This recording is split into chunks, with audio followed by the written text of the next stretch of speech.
What's up, Baza Bros fam? It's Wayne here, and in today's video, I'll be installing a wall-mounted bike hanger, and it's going to be on cement or cinder block wall.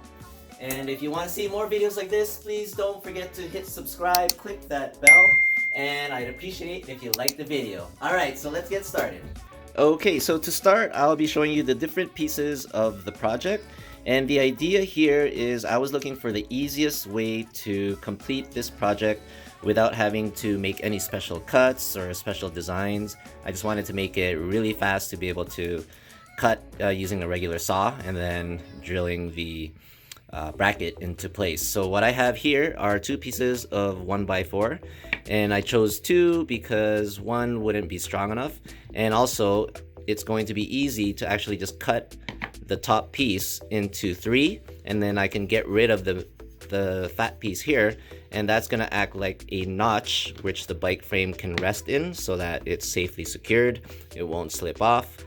And I also have here a heavy-duty bracket. There's different kinds of brackets which you can get. I had this one lying around, and because of the extra welded piece here, it makes it a stronger bracket. So you just have to make sure you pick one when you go to the hardware store that's rated for, I'm guessing, around 40 pounds, at least heavy, something that can carry your bike, right? And I also have here my impact driver and my hammer drill, and most importantly, the drill bit. If you look really closely, that is a masonry drill bit. So that's going to be able to drill into this cinder block.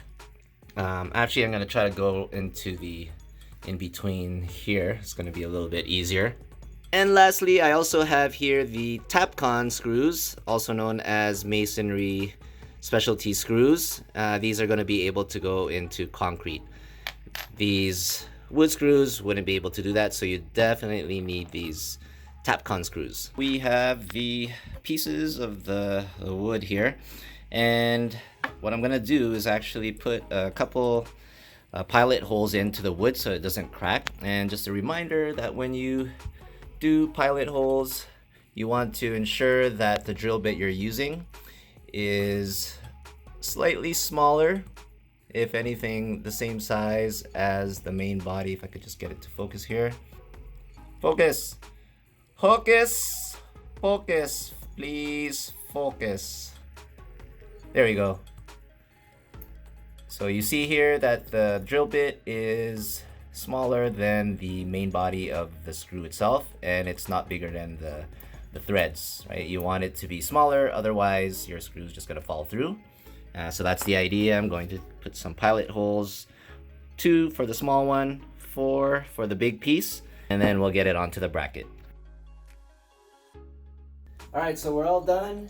The bike holder is up on the wall. It's pretty secure. Those Tapcon screws did a pretty good job at really getting this snug against the wall. It's not moving. So now the moment of truth. Let's test it out. Here we go. The bike's nice and secure. It won't fall off because of this little notch that we put in there. And there we go. Looks nice. Bike is out of the way. If you enjoyed the video and want to see more easy builds, please don't forget to subscribe, click that bell, and please like the video. Once again, thank you very much for joining Baza Bros. Waynito out.